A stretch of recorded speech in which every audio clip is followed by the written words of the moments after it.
Welcome everyone.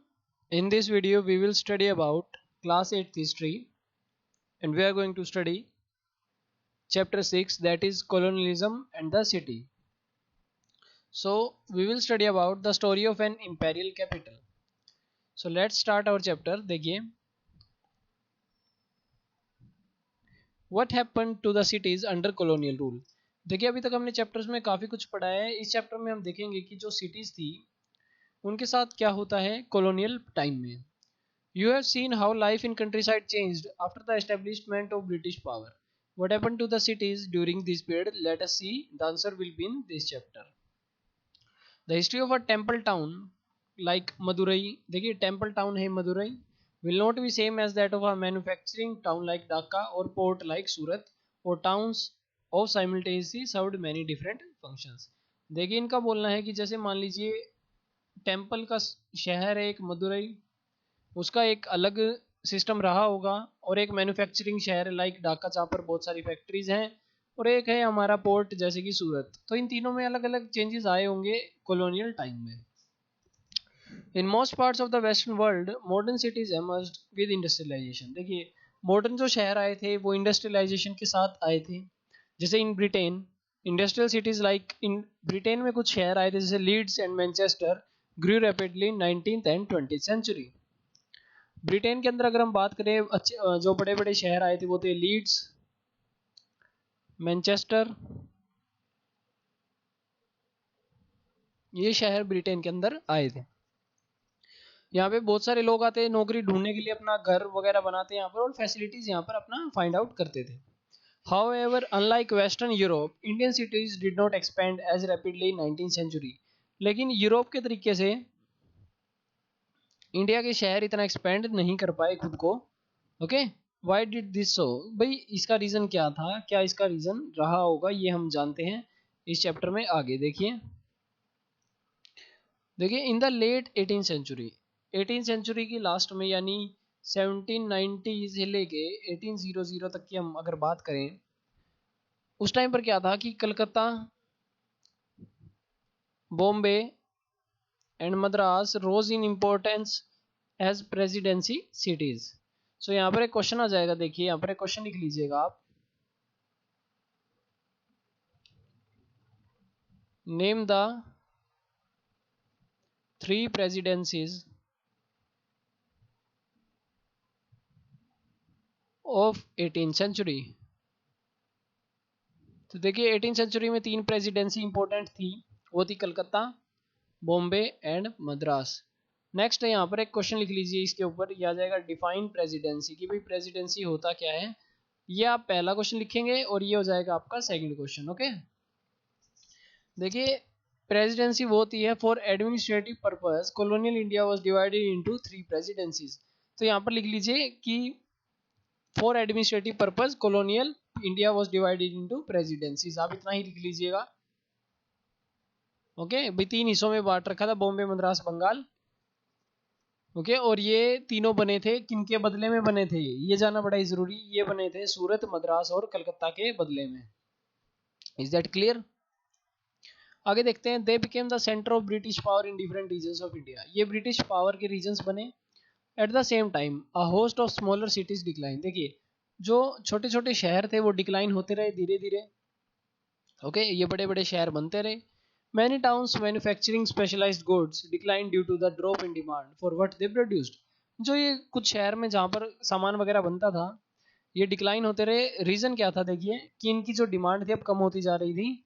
और बात करें अगर हम ओल्ड ट्रेडिंग सेंटर और पोर्ट्स की, वो भी सर्वाइव नहीं कर पाए बिकॉज अब नए सेंटर्स आ गए थे, नए सेंटर और नए पोर्ट्स आ गए थे, इसलिए पुराने पोर्ट सेटल नहीं हो पाए जैसे Surat etcetera. Similarly earlier centre of regional powers collapsed. पुराने जो शहर थे जहाँ पर बेसिकली पावर था इंडिया का वो भी कम हो गया. रीज़न क्या है कि उनके राजा लोगों को हरा दिया गया अंग्रेज़ों के द्वारा और अंग्रेज़ों ने अपना खुद का एक वहाँ पर सेंटर बना लिया. So when the local rulers were defeated by the British and new center of administration emerged, this process is often described as de-urbanization. Cities such as Machilipatnam बोल रहे हैं यहाँ पर, Surat and Seringapatam were de-urbanized during the 19th century. देखिए de urbanisation क्या है इसको हम पढ़ेंगे डेफिनेशन में, लेकिन बहुत सारे शहर जैसे अगर हम बात करें मछलीपट्टनम, सूरत एंड श्रीरंगपट्टनम, इनको डी अर्बनाइज कर दिया गया। ओके, इसका देखिए देखते हैं आगे क्या है। सो यहाँ पे क्वेश्चन लिख लीजिए, डिफाइन अर्बनाइजेशन क्या होता है, डी अर्बनाइजेशन आपको समझ में आ जाएगा। तो देखिए अर्बनाइजेशन प्रोसेस क्या है, the process by which more and more people begin to reside in towns and cities.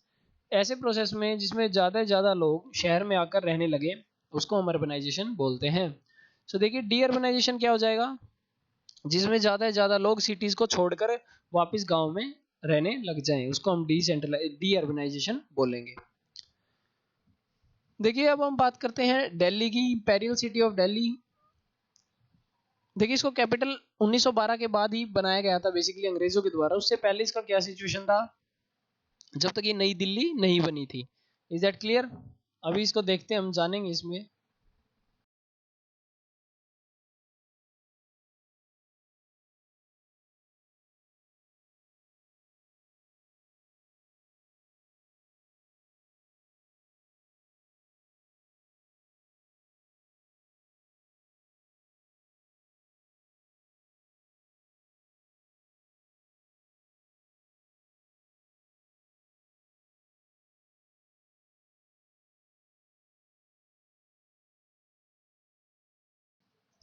चलिए देखते हैं, how many Delhi's before new Delhi. New Delhi बनने से पहले कितनी दिल्ली बनी थी।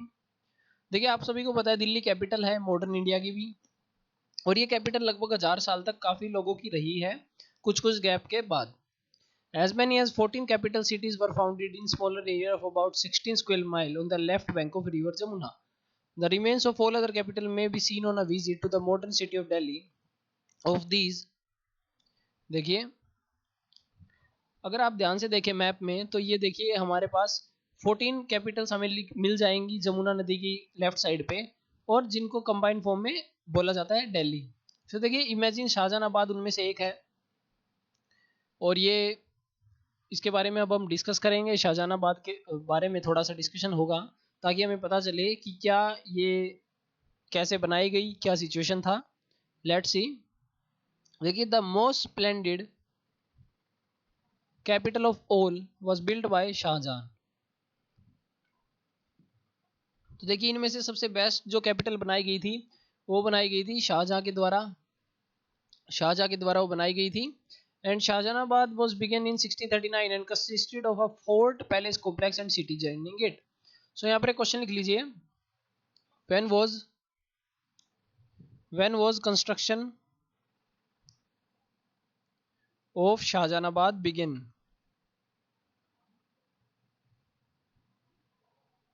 ओके तो शाहजहानाबाद का जो कंस्ट्रक्शन है वो कब स्टार्ट हुआ, ये स्टार्ट हुआ 1639, इसका आंसर आ जाएगा। Is that clear? देखिए अभी शाहजहानाबाद के अंदर क्या क्या था, देखिए लाल किला जिसको हम रेड फोर्ट मानते हैं बोलते हैं। ओके तो रेड फोर्ट था इसके अंदर। और अगर हम इसके वेस्ट साइड पे जाएं तो वेस्ट में हमें इसकी दीवारें मिलेंगी जिसके अंदर 14 गेट्स हैं, यानी शहर में घुसने के सिर्फ 14 गेट से ही घुसा जा सकता है अंदर शहर के, वरना नहीं आ सकता था। द मेन स्ट्रीट, अब इसकी जो गलियां हैं उसके अंदर चांदनी चौक, फैज बाजार, ये हमें देखने को मिल जाते थे जहां से रॉयल प्रोसेशन निकलता था, जहां से राजा वगैरह जाते थे। जो आज के टाइम का चांदनी चौक है वहां से एक कैनाल निकलती थी जिससे पानी की यूज किया जाता था लोगों के द्वारा। और आज के टाइम पे यहाँ पे कैनाल नहीं है, बेसिकली ये मार्केट बन चुकी है चांदनी चौक, आप सभी जानते हैं। और धीरे धीरे इसके अंदर बहुत सारे मोहल्ले और बाजार बन गए। जामा मस्जिद इसमें से सबसे पुराना और सबसे बड़ा मॉस्क था इंडिया के अंदर, जो कि इसके अंदर सिचुएटेड था। Is that clear? तो देख सकते हैं आप शाहजहानाबाद के अंदर कितने बड़े बड़े मॉन्यूमेंट्स थे, red fort, Jama Masjid etcetera.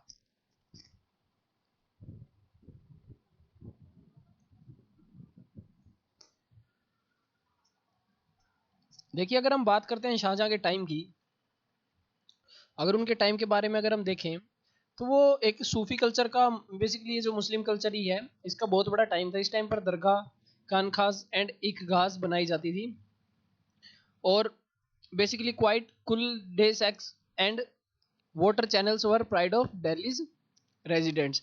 तो ये एरिया, ये देखिए ये कुछ बनाया जाता था, इनके बारे में देखते हैं हम, लेट्स सी। तो यहाँ पर लिख लीजिए आप डिफाइन दरगाह। दरगाह क्या है? ये टोम है सूफी सेंट की, जहाँ पर सूफी का जो सेंट है, जो बेसिकली इनका पूजा करवाने वाला होता है, वो रहेगा। ओके, उसकी टोम होती है यहाँ पर बेसिकली। ओके, टोम जैसे आप बात करें जैसे मस्जिद में होता है, वैसे ये इनकी टोम होती है, दरगाह बोलते हैं जिसको, जहाँ पर पूजा वगैरह की जाती है। और अगले पे क्वेश्चन लिख लीजिए आप, जैसे डिफाइन खानखा। देखिए खानखा क्या होता है? ये एक ऐसा रहने का स्थान है जहाँ पर ट्रैवलर्स आएंगे, रेस्ट करेंगे और आपस में डिस्कशन भी कर लेते हैं। Is that clear? एक ओपन एरिया है सबके लिए।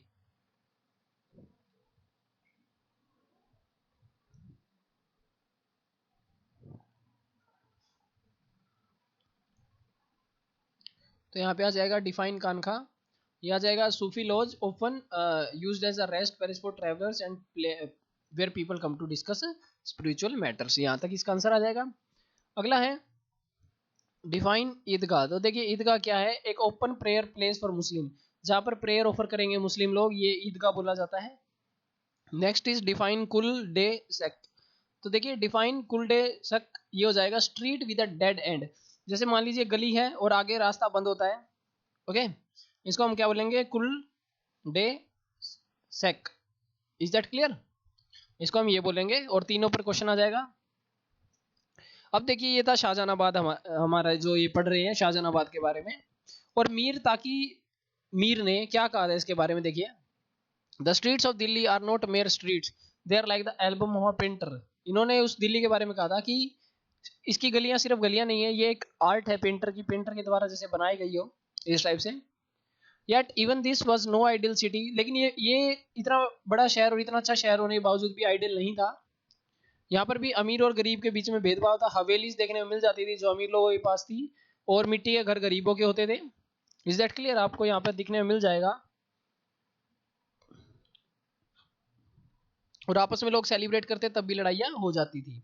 तो ये आज हमने कंप्लीट किया है, पुरानी दिल्ली के बारे में हमने पढ़ा है, जिसको शाहजहानाबाद बोला जाता था किसी टाइम पर, जो बहुत ही प्रोस्परस ये सिटी थी।